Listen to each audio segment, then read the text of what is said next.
DOGE is dead, and Trump is having a bromance with socialist Zohran Mamdani. So is the dream of smaller government always a mirage? Is this a new era of MAGA socialism? Welcome to the Reason Roundtable. This is your libertarian review of news and culture from the editors of Reason Magazine and friends. I am your host, Peter Suderman, and today I am joined by my colleagues, Nick Gillespie, Katherine Mangu-Ward, and special guest, Reason's very own, star of Page and Screen, Robby Soave, also our dungeon master. Katherine, I want to start with you. I think we were all pretty excited by the possibility of DOGE. I mean, I remember when it was announced right after Trump was elected. I was just like stoked. I was on fire. I was like, this is our moment. It might not work, but we got to try. This was going to be a massive government cutting exercise. And oh boy, it did work. It's over. Nothing happened. We're not going to see any, like the Matt Welch test that we got for this was, is there going to be a visible dent in the size and scope of the growth of government? And it sure looks like there's going to be bupkis. Just nothing. Yeah, it still had 8 months to go on its tenure even. It was licensed for another 8 months. And everyone was just like, it's probably best if we quit now, which is not a good sign for the success of the venture. So, the line has been the spirit of DOGE is still alive everywhere in the administration. The real DOGE is the friends we made along the way. And there's probably a little bit of truth in that. There is a kind of general awareness that the growing of government in some ways would be great to slow down or stop. But it turns out that the revolution is, in fact, vibes and papers. Yeah, Nick, Jessica Riedel, who's a budget analyst who writes for Reason, contributes to Reason, wrote that this was just spending cut theater. Riedel has been quite critical throughout, but basically said this thing was never going to work. Do you agree with that? And if so, was there a way for this to work, like a different conception of this from the beginning? Yeah, I think the spirit of DOGE is great, and you can see how it can happen in places like Argentina. At the beginning of all of this, Elon Musk was wielding a Malay-like chainsaw and whatnot. But the difference is that Malay actually was in charge of things and was committed to cutting spending, whereas I think both Elon Musk and, more importantly, Donald Trump and the Republicans are not interested in cutting spending. They're interested in punitive cuts and trims to people they don't like, and then they like spending money or regulating or doing whatever they want to people that they do like. So I think Jessica Riedel is right that if you read her longer form kind of analyses of this, part of it is that nobody in the budget cutting kind of think tank world or policy world, and there are lots of them in D.C., were consulted on anything. Nobody, when you finally got a chance to say, how do we cut government spending? You went, Elon Musk and Donald Trump went with, people whose screen names were big balls, rather than going to places where people are like, here is how you actually cut government spending, kill government programs, wrap them in garlic, put a stake through their heart, and bury them once and for all. So I think it can happen. It didn't happen here. And I guess, the one small comfort is DOGE may be the one government agency or technically a government entity that actually died before its time was up. So, there's that feather in its cap. Nailed it.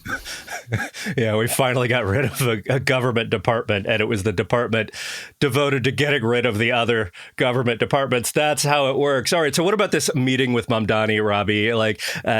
These guys have been at each other just for months here, calling each other fascist, socialist, and the routine in the White House this last weekend was like a buddy comedy, and now Trump is saying nice things not only about Mamdani, but also about Bernie Sanders. Like saying, there's things we can work with. You'd be surprised how much I'd agree with him. That's not an exact quote, but it's pretty close. Like, does this, I was sort of joking when I said this is MAGA socialism up front, but maybe this is MAGA socialism. Yeah, I think this is more about personalities and the performative nature of politics than all that much substantive agreement in their ideology, although if I'm wrong, that would be very terrifying because obviously there is overlap between what a democratic socialist believes and what Trump is doing or has promised vis-a-vis the federal government taking control of firms themselves. Buying into them is straight from a socialist agenda. And in fact, a socialist and a fascist agenda are not incompatible as far as the economy is concerned. But I don't really think that's what's going on here. I think what's happening is that Trump comes from the world of reality TV and entertainment and understands that Zohran Mamdani, like him or dislike him, I like very little about his policy agenda, as do most of us, presumably. He has something going for him in the charisma and entertainment department, and game recognizes game. And I also think, and I have nothing to back this up, but I suspect Trump gets a little bit tired. He likes adulation. He likes people celebrating him and complimenting him.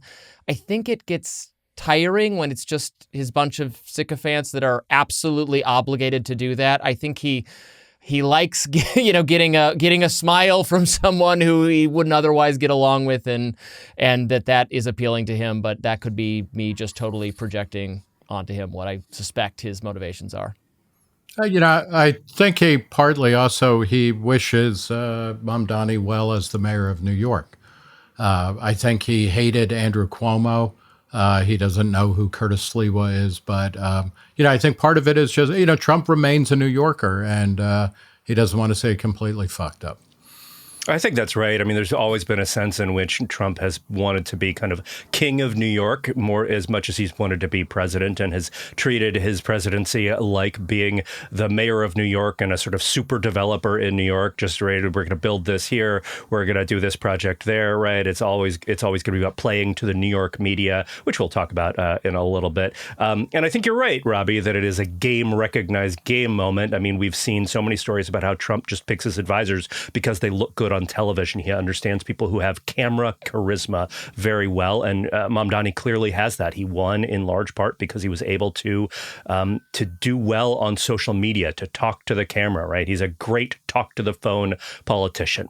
At the same time, Trump is not particularly ideological, and that worries me because that means that he is going to have warm feelings toward Mamdani, and that might translate into policy, which is why my next question is to Katherine.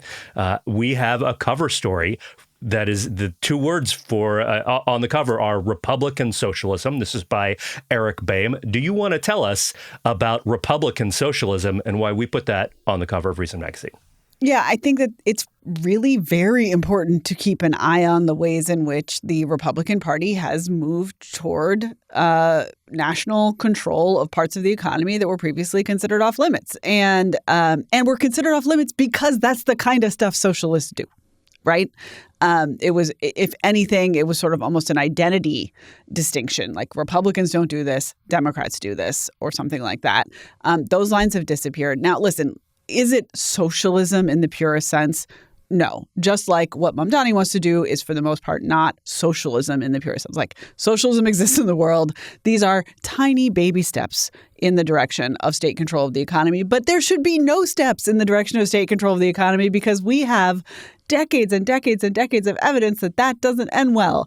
And the fact that Republicans are doing it in the service of things like national security, they're using different justifications than a socialist would. But the consequences are the same. We're talking about golden shares. We're talking about partial ownership. We're talking about the TikTok deal, which is being personally overseen by Donald Trump. That is, I think, fair to lump in with the kind of stuff that socialists have done and would like to do. So Republican socialism on the cover.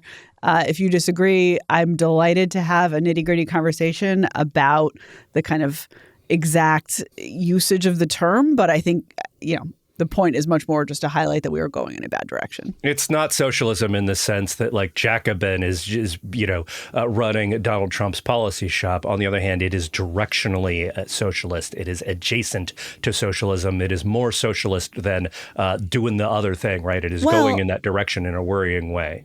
And Donald Trump Mamdani, joked with Mamdani. was not that much of a socialist, but Mamdani just calls himself a socialist. Like it's completely fair to say that guy's a socialist because he says I'm a socialist. Right. And Mamdani and Trump joked in their meeting.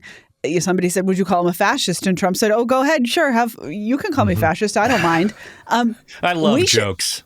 we should mind.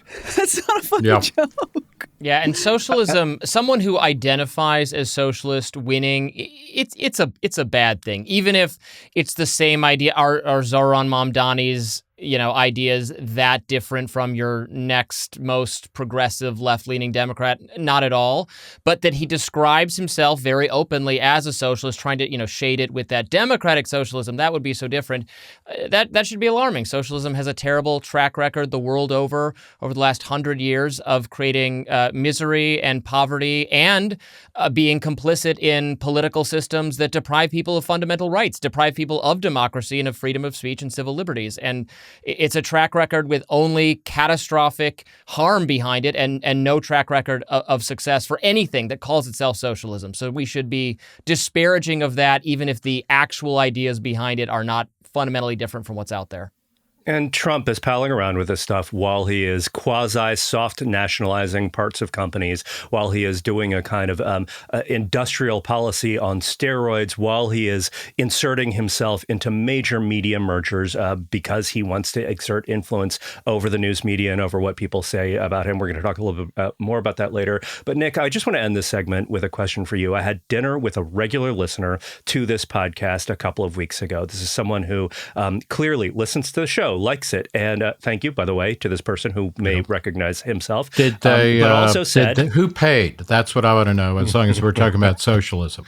I don't remember. Who even talks about money. You both ran out on the check. It's a delicious dinner, but this was somebody who listens to the Reason Roundtable, thinks of himself as being kind of in our world, but also works at least sometimes in the world of Republican politics. And the question this person asked of me was, why is Reason so hard on Donald Trump? Can't you say something nice about him? Can't you say that this is at least someone who is better than the alternative, but also somebody who is shaking things up in an effort to try and reduce the size and scope of the federal government? And this was the argument that I heard. I think it's an argument that we get somewhat commonly. How do you respond to that? Yeah, the way that I would have in 2016, or that I did in 2016, Donald Trump is not libertarian. He has virtually no libertarian bone in his body, even when he sometimes coincides or is adjacent to libertarian policies. And I like some of the things that he's done with AI and with energy policy. He's not all bad. And I don't think I or anybody at Reason is just like Trump is awful because Trump is awful. We critique Trump because he is not libertarian and he is not moving the country systematically, thematically, rhetorically, geographically, given, that he still every once in a while talks about taking over Denmark and is threatening to, do regime change in Venezuela. He's not even geographically moving us in a libertarian direction. He's bad. And to say he's better than Kamala Harris, which I think in many ways would have been. I was very forward of saying that I think a Trump presidency is preferential to a Harris one. I'm rethinking that. I'm trying to figure out how to do all the cost benefits. The one thing that I do know for sure is that Donald Trump has been bad for the economy in all the ways that matter. The stock market is up, but all of the precedents that he is setting, all the dilly-dallying he is doing, all the the golden shares and the mergers that he's inserting himself into, these are not just bad in the moment, they're bad precedents. He's terrible on speech. He is doing pretty well on foreign policy. We'll talk a little bit about this. This is another area where he's not terrible. But any Republican who asks us, why is Reason Magazine critical of Donald Trump, hasn't really, they need to go to an adult education course and learn how to read, because it's pretty clear why libertarians who believe in free minds and free markets would be very critical, not without reason and not just in a reactionary way, why we would be critical of Donald Trump. The Denmark thing is funny because you know what Denmark has? Socialism. Maybe that's why he wants it. All right, before we go on, I want to tell you about our next Reason versus debate. It's coming very soon. Reason's Robby Soave, our special guest today, and Elizabeth Nolan Brown are debating Emily Jashinsky and Ryan Grimm from Breaking Points. And the resolution for this debate is big tech does more good than harm. Robby and Liz are going to say, that's right, big tech is better. Emily and Ryan are going to take the other side, say it maybe does more harm than good. I'm going to be the moderator. This debate is in Washington, D.C. on Wednesday, December 10th at the Miracle Theater. For tickets and more information, you can go to reason.com/versus. That's reason.com/versus. Okay, so since we've got Robby here, let's check in on the media. Lots of media news this week. The biggest story, I think, is Warner Brothers is looking for a new owner, and it looks like the two primary suitors are Netflix and Paramount Skydance. Paramount Skydance is, of course, owned by David Ellison, who recently bought the Free Press and merged with CBS, right, and put Barry Weiss of the Free Press in charge of CBS News. Now, Warner Brothers, which is up for sale, owns a lot of media properties, including really important ones like DC Comics. So they own Batman and Harry Potter. Speaking of Harry Suave, Harry. Harry Speaking of Wow. Robby Suave. Harry Suave. Read another book. Harry Suave, there you go. yeah. Right. So they own Harry Potter, which is Robbie's favorite. But for the purposes of this deal, what really matters is that Warner Brothers owns CNN. And that's what the Trump administration cares about. And so there's reporting out there that the Trump administration wants to put its executive thumb on the scales to ensure that Ellison and Paramount win this bid, because that bid is going to be subject to approval by the FTC. And the reason is that they view David Ellison, who is the son of Trump donor Larry Ellison, more favorably and as someone who is likely to be more predisposed toward the Trump administration. Robby, like David Ellison has undergone a lot of kind of stupid criticism. People are really mad about Barry Weiss and the Free Press, but this is worrying, right? This is an effort by the president to exert control over a major media organization, who owns it, and in some sense, what it's going to say. Yeah, I think that's exactly right, although to some extent we should wait to see the results in terms of how much the editorial product does actually change. The kind of Barry Weiss derangement syndrome people have about Barry Weiss and how she might change CBS is just full-blown progressive liberal media panic. She is an interesting and thoughtful journalist and editor, and her previous editorial product, the Free Press, is interesting. That doesn't mean I always agree with it or I'm immune from critiquing various elements of its coverage, but that's true of all these media Robby, properties. that you have to either be fully in agreement fully for or fully fully opposed. Yeah, Those are the only two options now. I'm Barry Weiss curious. I'm neutral to positive toward her. The thing about CNN, so Trump hates CNN for years of supposedly negative coverage. I have to say, by the way, though, that CNN, and I have picked on them too because their coverage, some of their editorial perspectives, their opinion programming has been so bad. CNN is doing, to my mind, some of the most interesting panels these days with people who do actually represent all sides of the political spectrum. On Abby Phillips' show, for instance, it's interesting. You do see personalities defensive of Trump, so it's almost kind of a outdated mindset to be focused on just how anti-Trump it was. But the broader point being that should not matter. It should be fine to be anti-Trump or pro-Trump and own a media property that reflects that. And this Trump having power over this, the federal government having power to stop this, and thus you have to have a favorable to Trump to get this through. That is the exact world that I would point out that the Elizabeth Warren and Lena Khan types want to live in, where the federal government has massive power to determine, to thwart, to stop, to say yes to mergers and acquisitions of this size. And a world in which that is how the federal government operates is one in which Donald Trump, the winner of the election, has this power. It's another case of please someone take power and blunt the tools of the oppressor before they're used by the other side. But no one has an interest in that. Yeah, this is exactly right. Biden administration, Elizabeth Warren, Lena Khan in particular, just set this up by reflexively opposing just about every major merger that happened during the Biden administration, basically putting the federal government in between it. Now, in most cases, many cases, those mergers were allowed to go through by the courts. But the Biden administration, Lena Khan position was, we want to be in the middle of this. We want to have the say. And they said it was, well, we're on the side of the little guy. We're helping out, markets and consumers, and we're trying to help people and make for a better economy here, right? And we have good reasons, ideological reasons. But when you do that, you set up the power for the next administration to do this in much more corrupt terms. Trump was going to do this anyway. I mean, I also think one of the things from a specifically libertarian analytic viewpoint, what this raises are those issues of where both the FTC, but especially the FCC, where when you have a corporate entity that has certain things that are regulated by the FCC or the federal government and certain things that are not,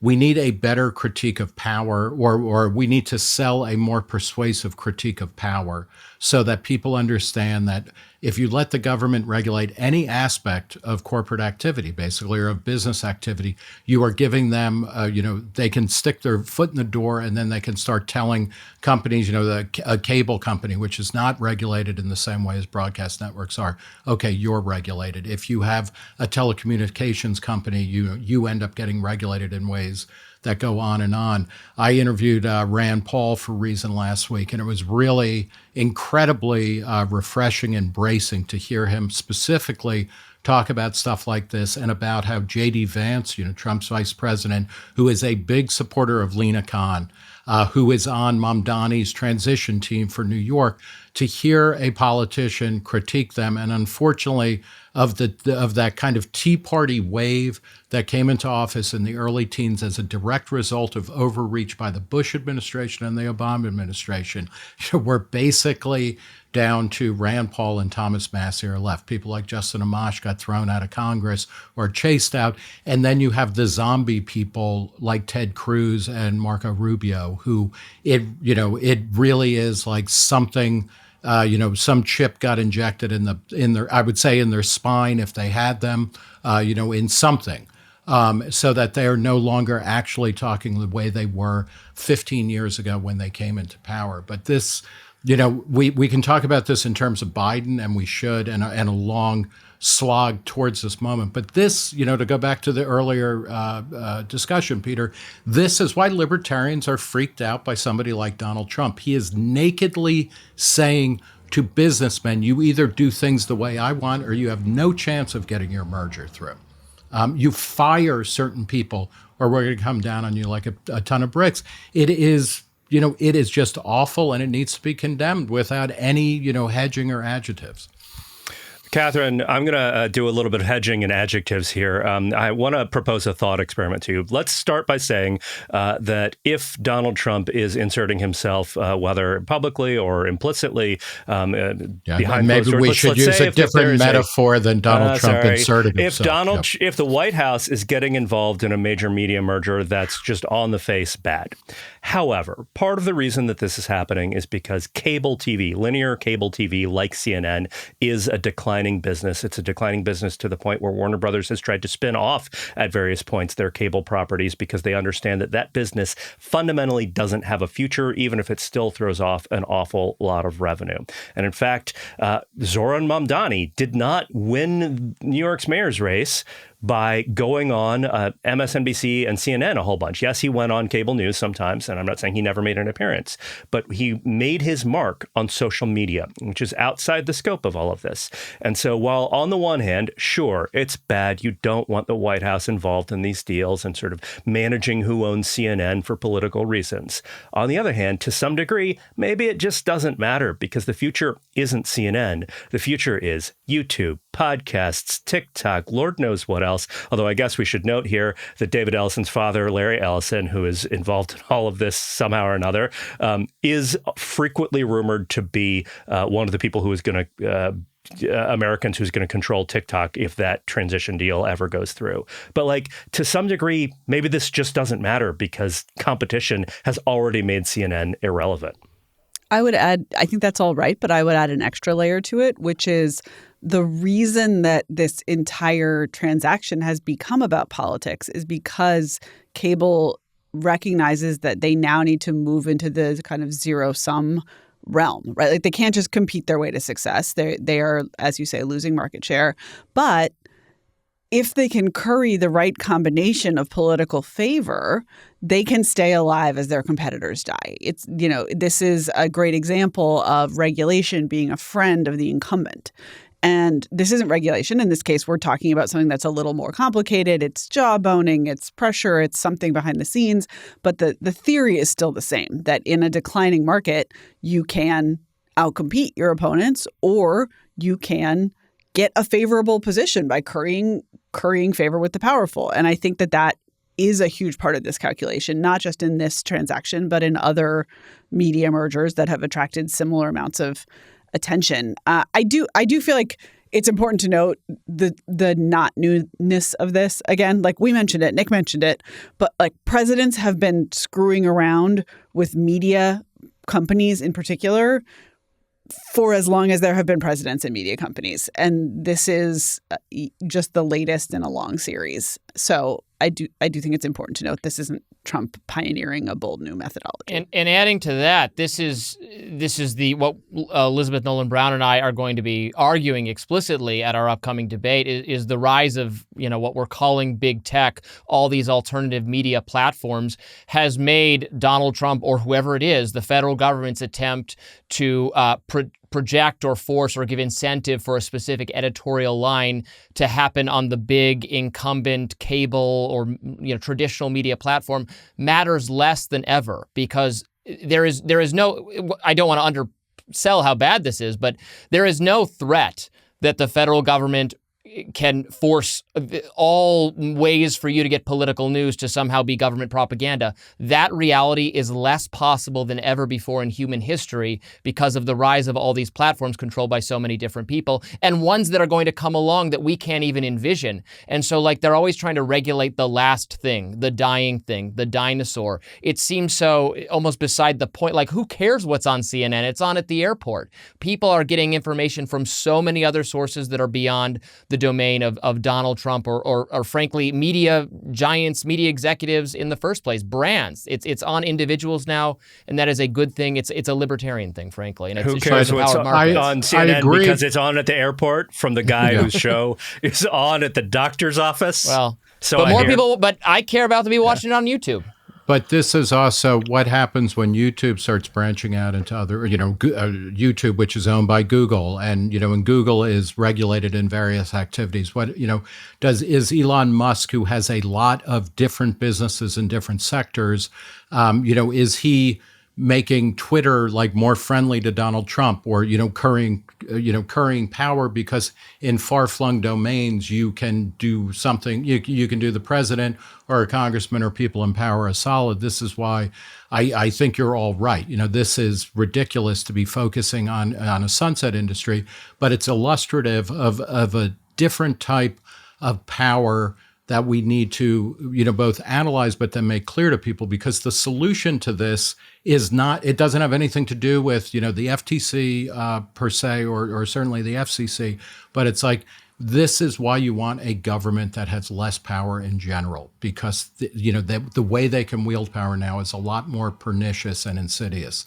probably, than it was 20 or 30 or 40 years ago, or when LBJ was doing this. Because Katherine, when you were talking, I was thinking, if you read any analyses of the way LBJ controlled media in Austin, Texas, under his wife's name and whatnot like that. That's what this feels like. And it's kind of horrible to think now, Trump is LBJ, and instead of it being Austin, Texas, it's, the entire country. At the same time, not all power in this realm is wielded by the federal government or any government. I think that's a good way to transition to my next question, Robby. I want to talk about the cancellation effort of the attempt to cancel Red Scare host Dasha Nekrasova. She's also an actress, and she was recently dropped by her agency and fired from the movie that she was worked on because of an interview she did on her podcast Red Scare with the anti-Semitic troll Nick Fuentes. You want to tell us about that case and what you think? The only reason this is interesting is because the mechanism for the cancellation, her being dropped by her agency, and that's all it is. She's still going to host Red Scare podcast. She probably will have more difficulty booking TV roles. She was on Succession and some other things. And an agency can decide not to work with someone, so that's not, libertarian principles exactly being employed. But she was targeted by this deranged individual who sent email after email to her agency for years to get them to not work with her because he didn't like the ideological drift of Red Scare from a kind of very Bernie Bros dirtbag left to whatever it is now, much more friendly to the right or friendly to Nick Fuentes, who was, I think, uncritically interviewed on the show, which is, again, something I've criticized when Tucker does it or anyone else does it. But this guy just stalked her and just sent email after email, and whether it has to do with any kind of principle, I must disdain the tendency for your boss or anyone to fire you because you get bad feedback from some crazy person, which might be coming on the way. Because this guy, I think, DM'd me on Instagram and said, "I'm coming for you next, Robby Soave." I blocked him immediately, but I expect you'll be getting those emails. So this guy's going to get milkshake ducked, right? Or Ken boned. He appeared in porn, so sure. But it's like, yeah, maybe they're like, you know what, this is an actress who is, seems pretty half-hearted in her career. And like, yeah, I don't want to work. It's not even like, oh, it's bad publicity. It's just like, I don't want to work with somebody who said hello to Nick Fuentes on the Red Scare podcast and said, I'm a big fan. Like, maybe it's like, hey, you're a talented actress. Your podcast is massively popular, massively profitable. Maybe you should work with a different agency. I like you. I don't like, the idea that anytime anybody says anything that's a little bit off color or weird, like, just get rid of them everywhere. But it just seems to me like this is a nothing story from a cancel culture or an accountability culture kind of position. Let's move on to one final story here. Speaking of nothing stories, maybe a nuzzing story. Oh, no, that's terrible. Right. So there's this whole drama that's like, I think only people who work in the media are really following it with Oliva Nuzzi and Ryan I'm betting Lizza. Cheryl Hines is, and anybody who is either married to Robert F. Kennedy Jr. in the past or might be in the future is probably following this story. But this was all kicked off when it turned out that Oliva Nuzzi was having what people have said is an affair, some sort of relationship, emotional affair with RFK Jr. She lost her job as a reporter with New York Magazine as a result of this, moved out to LA, wrote a book, a sort of tell-all in which she doesn't actually name RFK, just constantly refers to somebody who is a prominent person in politics who has a brainworm. Who could that be? As the politician tells about their sort of fling affair, feelings for each other. And now Ryan Lizza, her ex, who also has a long history of relationship drama, being fired from various jobs, Me Too'd sort of, right? Not exactly, but like it's complicated. New Yorker Politico is publishing his version of this on Substack, which had a reveal that got people talking at the end of part one. Katherine, what do you think about all of this? First of all, does it matter in any way? I mean, there is a connection to the Trump administration and actual policy. And second, does this actually just like, is this, sure, there's sort of, this is a tabloid story, but isn't this just a story about trust in media and all the ways that it has declined? I mean, I do think if we are inclined to try and say something serious about this story, and God knows it is difficult, that is what I would say. That the deep kind of corruption of having kind of high profile players in the media and big name politicians just maybe literally in bed with each other, but maybe only emotionally in bed with each other because I don't really understand the details. In bed with each other's laptops? There's a reason why people do have kind of decreasing trust in the media. That's one of the trust numbers that is just falling and falling and falling. Even more so than Congress, of course, which fell to the bargain basement long ago in terms of public trust. So I think this feels like synecdoche for the thing that is happening in the world. This sort of undisclosed, overly intimate connection between the powerful and the press. And I get it why people are sort of salaciously interested and also feel like maybe there is some meaning there. I personally reached a sort of new level of interest in this story thanks to Ryan Lizza's reveal at the end of his first Substack post that perhaps an additional politician who is involved in this story is Mark Sanford. Mark Sanford, the former governor and famed Appalachian Trail enthusiast and a libertarian, somebody with really quite good policy proposals for his entire time in power, a politician of whom I was a big fan. And with whom you had a phone relationship with. I did. I wouldn't. True? It was only emotional. Katherine Mangu-Ward. No, he.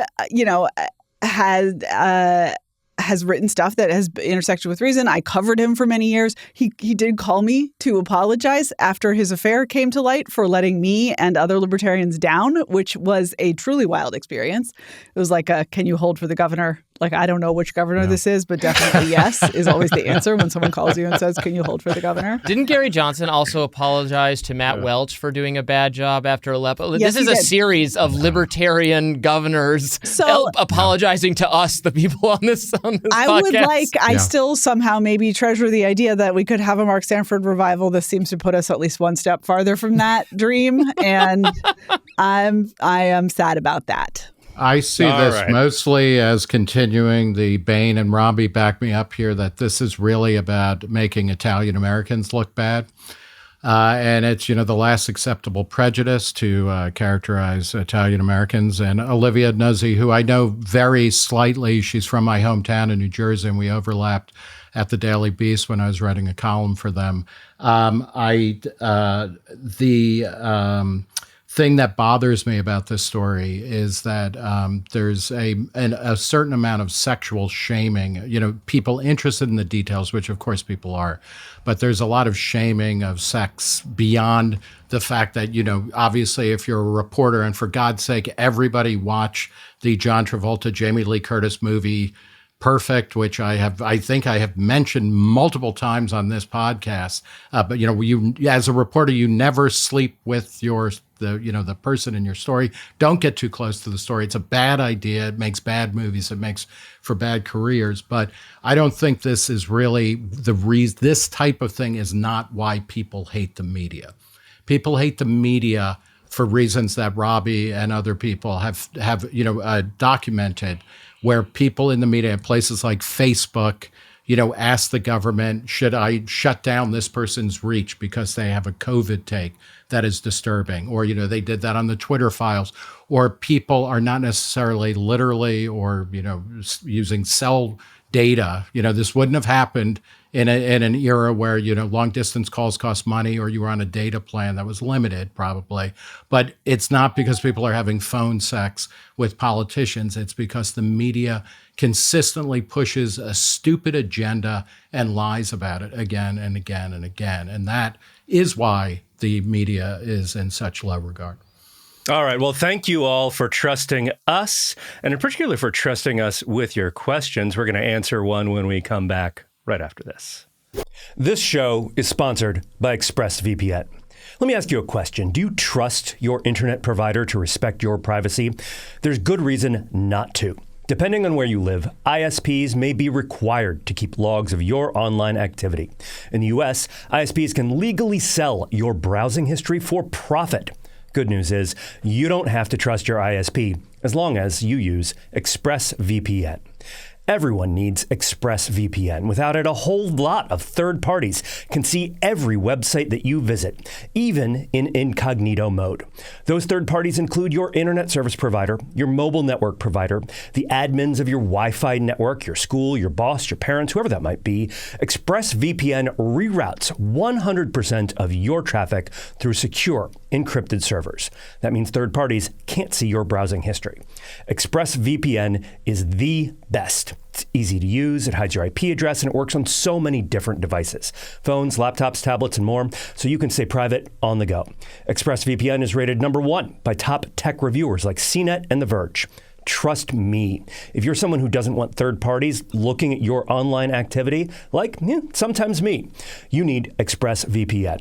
Secure your online data today by visiting expressvpn.com/roundtable. That's expressvpn.com/roundtable to find out how you can get up to 4 extra months. Once again, that is expressvpn.com/roundtable. Okay, a reminder here. We love to answer your questions. We love it so much that we are devoting an entire episode just to answering your questions. That's coming up very soon. Yes, it is our annual webathon, and it is happening live on the Reason Roundtable YouTube channel on Thursday, December 4th at 2:30 p.m. Eastern. That's Thursday, December 4th at 2:30 p.m. Eastern. It will be available to watch afterwards. It's going to be Katherine, Matt, Robby Soave, he's on the show today, and me, and you can Ask Us Anything. Politics, policy, Mark Sanford calls, Dungeons and Dragons, cocktail recipes, free speech, what it's really like to work with Nick Gillespie. Be serious, be silly, but send us your questions. If you want us to answer one of your queries, please send your short, succinct, pithy, and otherwise not very long question to podcasts@reason.com and put the word webathon in the subject line. So many of you have been doing this. Thank you so much. In the meantime, let's answer this week's listener question, which comes from Brian, or should I say Dr. Brian. He has a PhD, and he writes, people are far wealthier than they were decades ago, and much of this is due to the laissez-faire economic policies combined with a merge of disciplines that leads to understanding. The Nobel Prize in Economics in 2025 was identifying that you need to know how something works and why something works for building wealth. And this needs to be combined with strong IP protection so that it makes sense to invest in it. The work found that a culturally completely cutthroat market is good for consumers for a little while, but then there's no innovation as there's no profit motive to do so or make long-term investments. As libertarians tend to lead heavily towards anarchy in markets, how would one balance this good for consumer versus good for investor ethos? What do you say, Katherine? Your name checked, so you get to go first. So I think it's a great question. And there are a whole bunch of different potential answers hanging around on the edges of our current system that I think are super interesting. So it is true that there does seem to be a short-term bias in markets as they are currently structured or as they would be structured even in a more anarchic situation. I think there are a few things that kind of countermand that or counterbalance it. One is that, we have cultural forces that are long-term thinking. So this can include just the kind of very basic, that like a society is healthy when the old men plant trees, right? Like there's this kind of like idea that we care about future generations, and that's just built into who we are. I think that there is also you have your Neil Stephensons and sort of the long-term thinking folks who are like, we're going to build a clock that lasts for 10,000 years because I don't know, it's going to help people think long-term. That's a shout out to you, Suderman.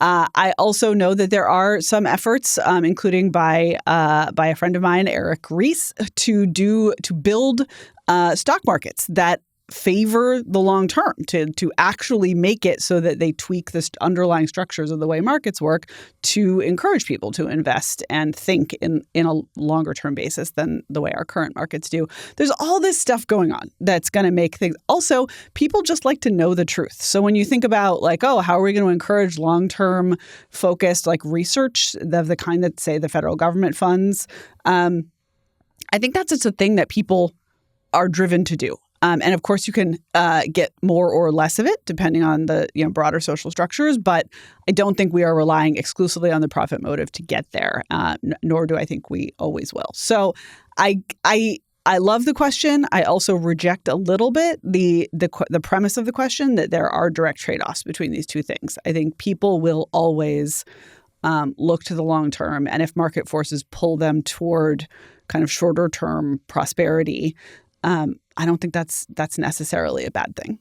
Nick, how do you think about this question, the long term versus the short term, in the context of what's going on with AI right now? And there's two parts of it. One is we're in what a lot of people are saying is a bubble. AI is just propping up the economy. There's a huge amount of investment going into it. Obviously chasing short to medium term, though people will say, well, maybe it won't pay off to the long term, right? Like we're building these data centers for capacity later. But then the other part of it is the IP part of it, which gets mentioned here. And a lot of AI is built on what many people feel, I think this is not established in the courts, but many people feel is a kind of copyright infringement, or at least dubiously ethical use of copy protected work. So answer this question in that context.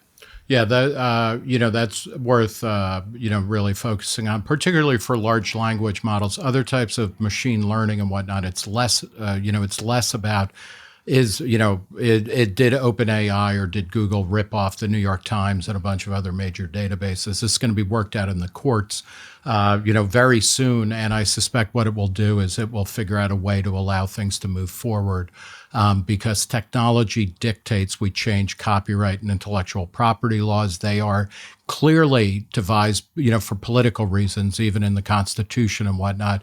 What I'm interested in, and I think this is a fantastic question, is that if you live in a dynamic economy, which is characterized by creative destruction. We need not just, I actually don't think that intellectual property laws are the main driver of better research and progress. And even people like Philippe Aghion will say that it has more to do with maintaining the knowledge and being able to explain why a particular invention or scientific method made things better and explaining that to the public. What we're really talking about is a narrative of progress and of creative destruction, and a sensibility where can we live in a society that is resilient enough to take the benefits of creative destruction, where an entire industry may be wiped out, in a 10 or 20 year period. I mean, when you think about, we can look at Uber or ride sharing and taxi cabs in places like New York. That's one model. But another is like, dry cleaning everywhere is going down the tubes. Certain types of agriculture, which was super labor intensive, within a generation or two, virtually nobody worked there anymore.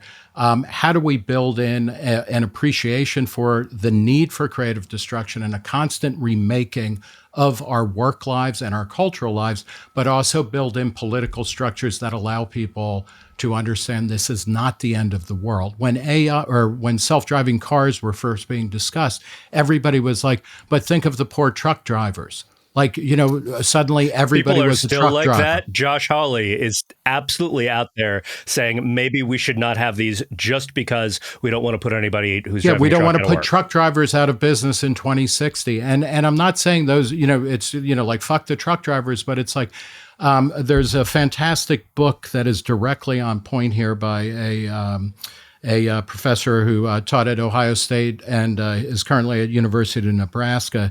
His name is Arthur Diamond Jr., and this book came out in 2023. It's called Openness to Creative Destruction, Sustaining Innovative Dynamism.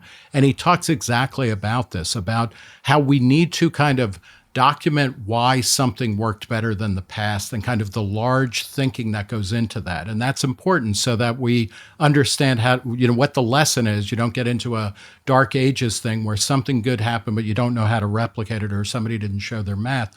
But as important, how do you get used to the idea that the job that you start with when you're, 18 or 20, it's not just that you won't be doing it when you're 30, but that entire industry may be gone.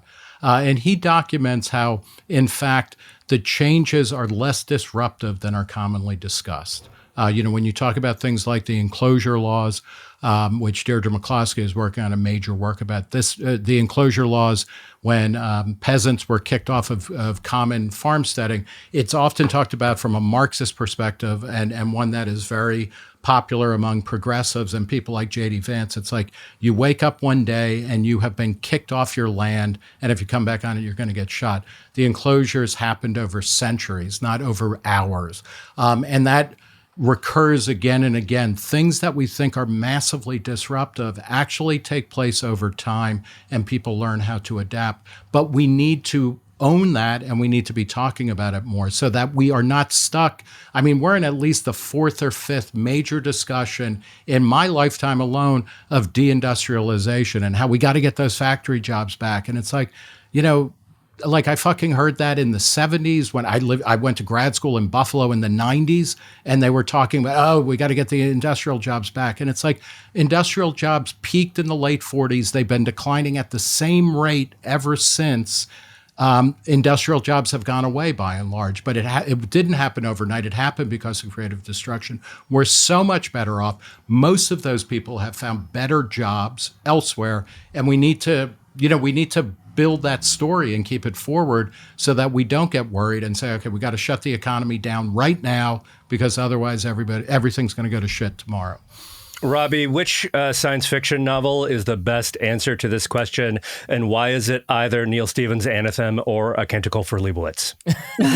I guess it's Canticle for Leibowitz if those are the choices. Well, the problem, I love science fiction, but one of the problems of science fiction is that it does tend to highlight the risk that that AI, for instance, poses to humanity by presupposing that a highly intelligent technological innovation will be hostile to human beings, even though higher IQ tends to correlate with more moral and more humane treatment within within human behavior and within animal behavior, I think, to some degree. So that presumption is itself weird.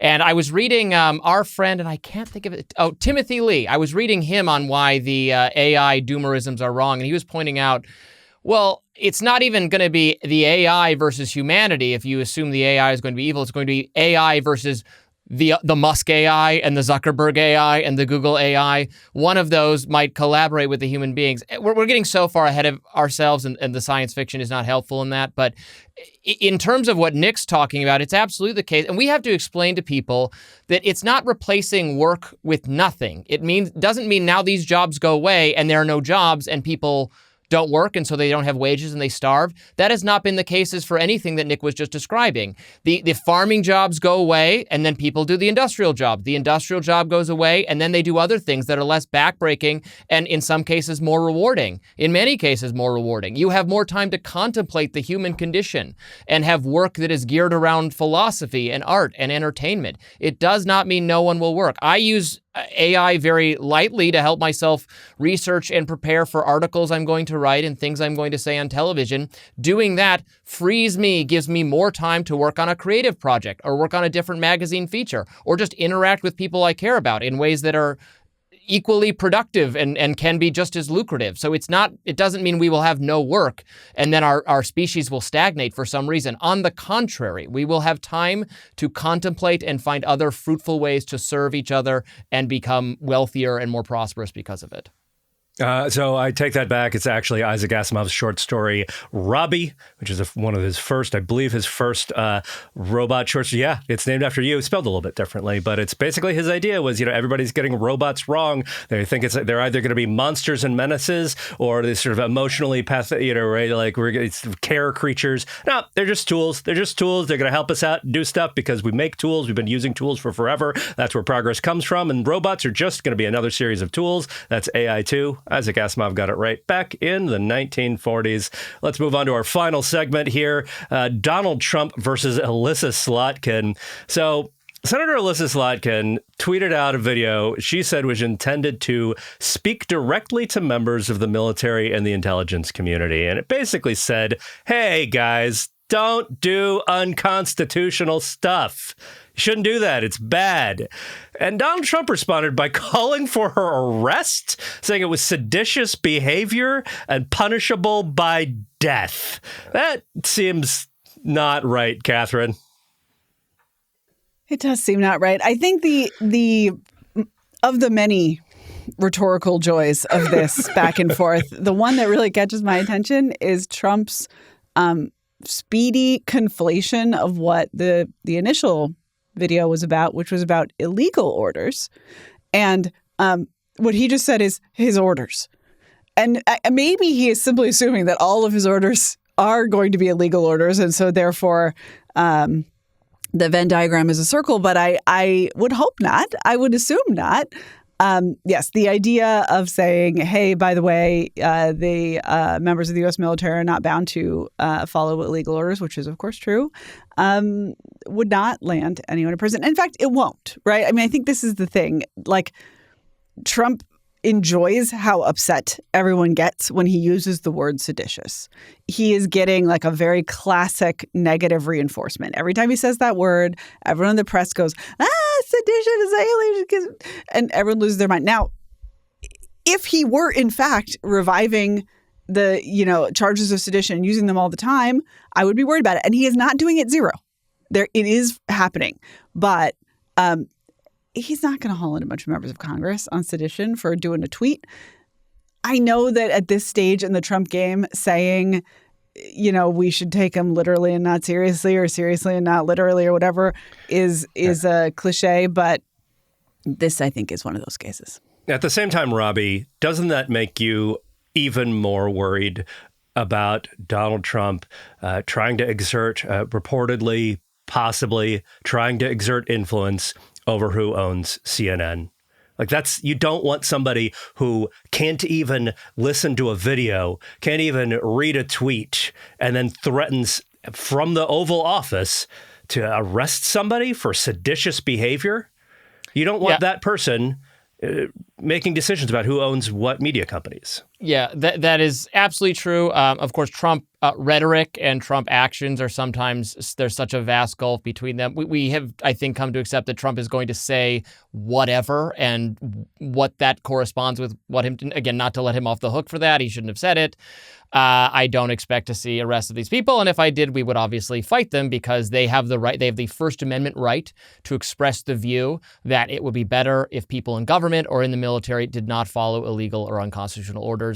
That is their viewpoint. They are correct to, they have every right to express it, and you have a right to agree with it. And I absolutely think, and probably most people do, even on the right, if you think about it for 2 seconds, would take the view that if a guard or a federal employee was asked to do something flagrantly, like not, I get that on the job, I guess you can't have an agency that functions if, like, the clerk at the DMV is thinking through the constitutional implications of every questions they get. Yeah, then that's not the right job for you. But that, like, a flagrantly, blatantly illegal or unconstitutional order should be refused. Like, I would hope if we were back in COVID times and the National Guard was here, you know, checking in on whether the restaurant was making you show your vaccine card at the door and somebody didn't do it, I would hope the National Guard troops said, you know what, I'm going to give you a pass on this. I think most conservatives would have been fine with that.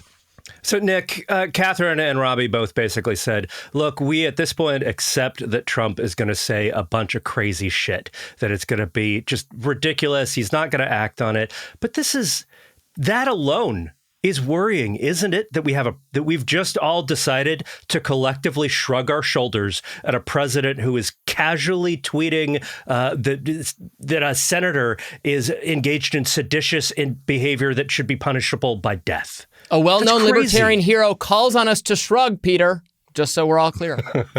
Shrugging is good, but not at this. Right, yeah. Nick?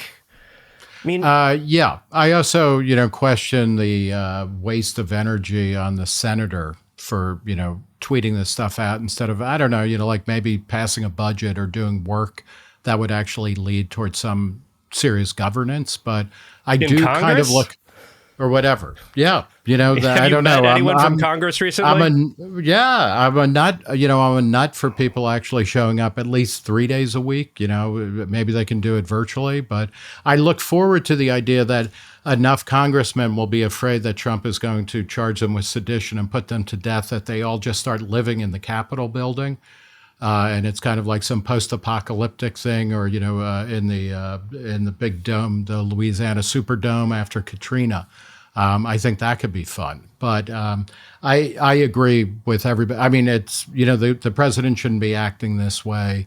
It is a sign, and this goes back to, Jack Schafer, the great media critic, always talking about when Trump gets the most insane, he's trying to deflect people from other things. He may have graduated from that, and he's an old cranky man, and he shouldn't be president, ultimately. He's not up to the job. He's tanking. He's striking out at people because his agenda is genuinely unpopular. And he also knows the clock is ticking. And there's probably, the clock probably started in earnest the minute that Mamdani won the New York's mayor's race, that he is a lame duck. And, what's going to happen to him when nobody has to pay attention to him anymore?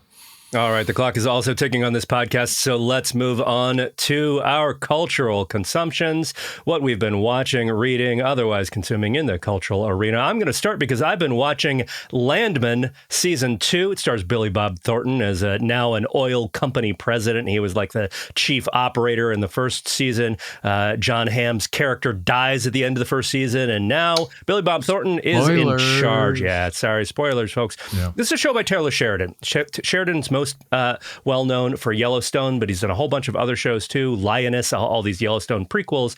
And what's really interesting about Landman in the context of Yellowstone, in the context of this CIA show that he writes, Lioness, is that he has become the kind of patron saint of regulated industries. And he's writing about industries that are extremely regulated, and that is the milieu they have to work in all the time.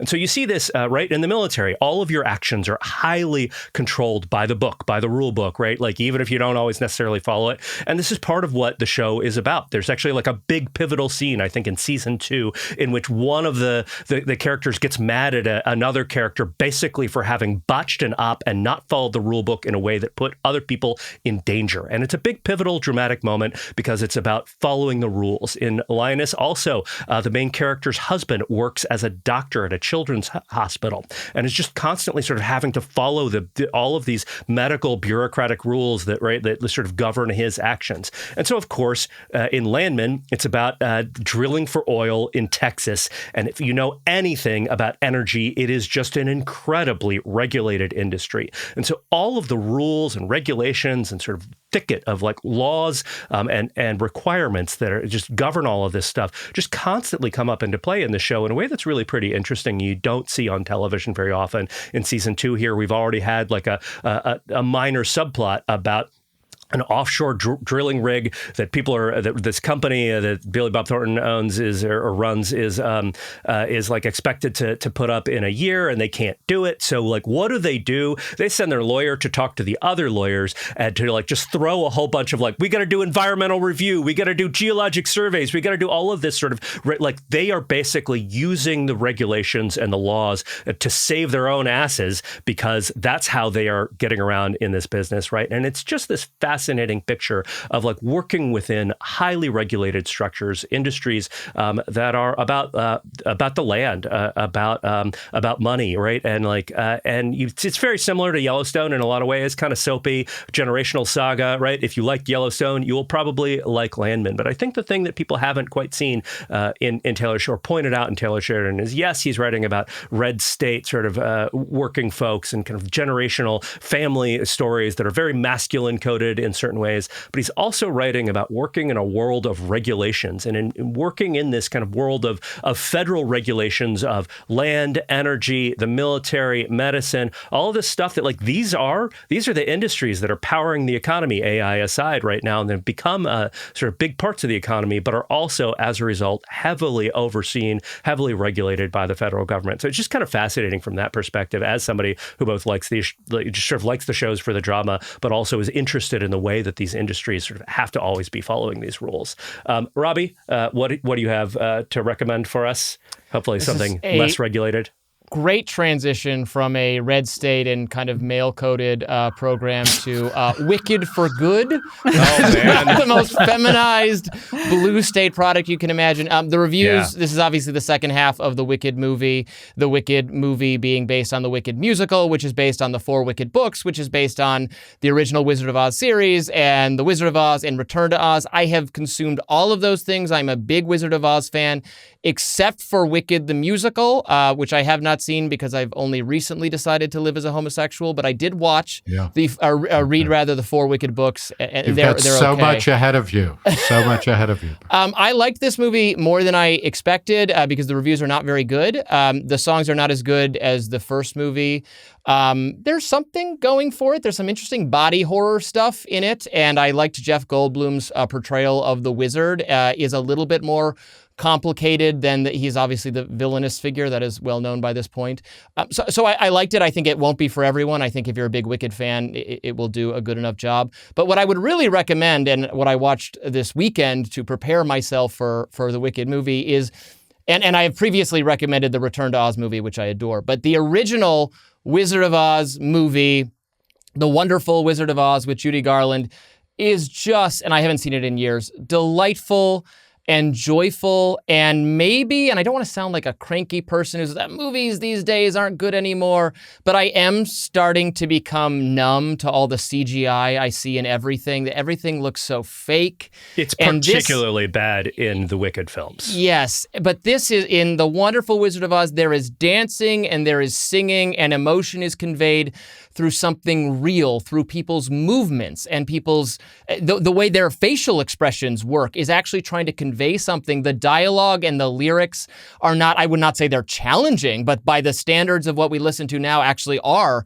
compelling and poetry. And you feel alive watching people move and convey something without the cheap, hollow characteristic of Wicked, or this new Moana movie that's live action, that's 90% CGI'd. The chicken is still a fake fucking chicken. How can they call it live action? Anyway, that's all. Do you think Go your watch something real.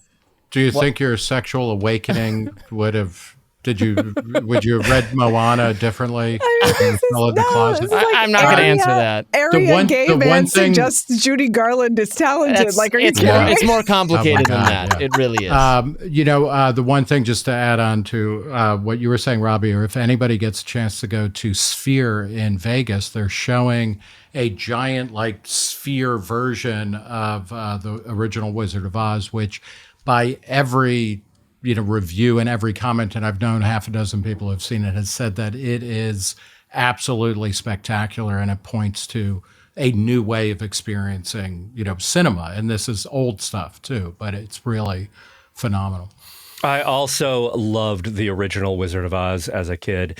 It's joyous and wonderful, just like Robby said. And I hated both of the new Wicked films, in part because they are movies that are designed to undercut and rob that original film of joy by basically reversing absolutely everything in those films. They turn the Wicked Witch into a Mary Sue who has done absolutely nothing wrong. The movie has nothing to say, no worldview, except what if this outsider person who is actually just a misunderstood person who has no flaws in her life, has never done it. She's just perfect. And it's the rest of the world that is wrong. That movie is a bad therapist. It's a bad therapist that justifies absolutely everything the Wicked Witch did. And somebody needs to tell the Wicked Witch she's evil.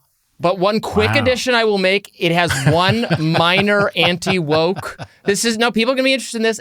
There's one anti-woke or blow against wokeness in that the disabled character is the most villainous by far, the sister of the Wicked Witch. Because she's a bureaucrat. That's true. Oh my God. All right, guys. Do we have big feelings that the boys on this podcast have about the Wizard of Oz? You are tapping into something. I heard that both of you watched something that may actually draw some of these ideas together. Something I've also been watching. You've both been watching Pluribus, right? Katherine, Nick? Yep. Katherine, why don't you go first if we're both going to yap about it? I have not gotten very far in it. I mostly want to say that I am watching this show. I rarely pick up new shows. I am always behind on these things, but I am watching this show because every single person in my life was like, you specifically need to watch this show. I just want to read a sample. Have you seen it, Katherine? I have. Have you seen it, Katherine? No, I'm joking. I have. Thank you, Nick. About a high yes, mind. I have. The email I would like to read from one of our listeners. About 10 minutes in, for reasons unknown, I started to imagine you were Carol, the main character. What struck with me was the contrast between collective happiness versus individual agency. I suppose I could relate to people wanting to own their decisions. And this correspondent and many others are not wrong. I really am digging the character of Carol. I'm especially digging the way that her face looks in this show. She is in a situation, just for those who have not yet watched it, there's a hive mind takeover of humanity with a few people who are immune. Carol is one of them. And her face just so perfectly conveys the are you kidding me feeling that I think I would have and that many people would have finding themselves in this context. Her face looks like your face looks on the podcast. Yes. I think that's true. That she looks like what I think I look like. And so if it, in that sense, I am really relating to and enjoying the show. It's a kind of, I love a show that has a little philosophical puzzle at its heart. To me, it has kind of the echoes of one of my favorite shows ever, The Good Place. In that it kind of just raises these questions about what does it mean to be a person? What does it mean to be a good person? When do you give up a lost fight? That kind of thing. But Nick, how are you? Yeah, I think there's only been 3 or 4 episodes released, and the next one comes out instead of Friday, it's coming out on Wednesday because of Thanksgiving. So, we get an extra jolt of it. I think, it reminds me a little bit of a COVID drama because, there's just this weird post-apocalyptic feel to it, but it's also clearly dealing with something like AI. and with a forced democratization of knowledge and sameness, and a feelings of a loss of autonomy. The thing that is striking to me about it, and it's spectacularly acted and written and scripted. It's created by Vince Gilligan, the guy who did Breaking Bad, as well as Better Call Saul. Is that philosophy there? Because I'm a fan of The Good Place as well. But like this, I'm right now. I'm at that point where I'm like, there's no way he's going to be able to land this thing. But because the stakes keep getting marginally higher and better, and it starts out, it seems like it is just a critique or a parody of AI in the way that some kind of social contagion or universally accepted and loved technology or development happens. Almost like. Something like Black Lives Matter or wokeness, or the way South Park made fun of that the moment in the mid-teens when Caitlyn Jenner came out, and they have the whole motif of everybody saying what a brave and courageous person woman Caitlyn Jenner was. It has that going for it, and now it starts to, and this doesn't give anything away. Carol, the main character, is starting to realize she can use this to figure out more things about how the system actually works and regain autonomy. And it's phenomenal. I hate Apple as a company. I'm talking to you partly through Apple material. I hate Apple TV. And the trailer for it, which showed up on Amazon of all places, or they showed the first episode on Prime. When I watched the trailer, I was like, I don't even know what this is. Like, fuck this. And then my wife and I watched the first episode, and we're like, oh, that's good. And now this is the first show in forever that got me to buy a new streaming service because it's that good. It also, really, I would say, like, My Good Place anchor might be a little misleading because it doesn't have nearly the amount of like sort of silliness that show has. It's somewhere between The Good Place and Handmaid's Tale, if that makes sense. I agree. It's living in a very somewhere between like here and here. Yeah, it's in terms of.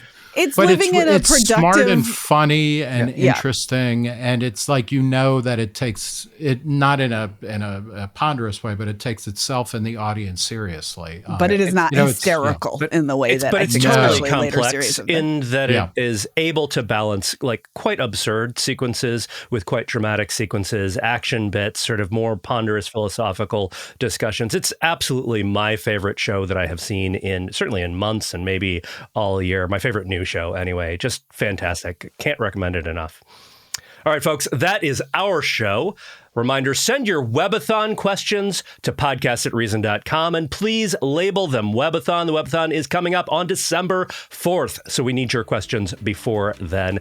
Also, we have this Reason versus debate coming up on Big Tech here in Washington, D.C., December 10th at the Miracle Theater. Robby Soave is going to be there. I'm going to be moderating. For tickets and more information, go to reason.com/versus. That's reason.com/versus. As always, if you like this podcast, you can support us by going to reason.com/donate. Thank you so much for listening. The Reason Roundtable will return.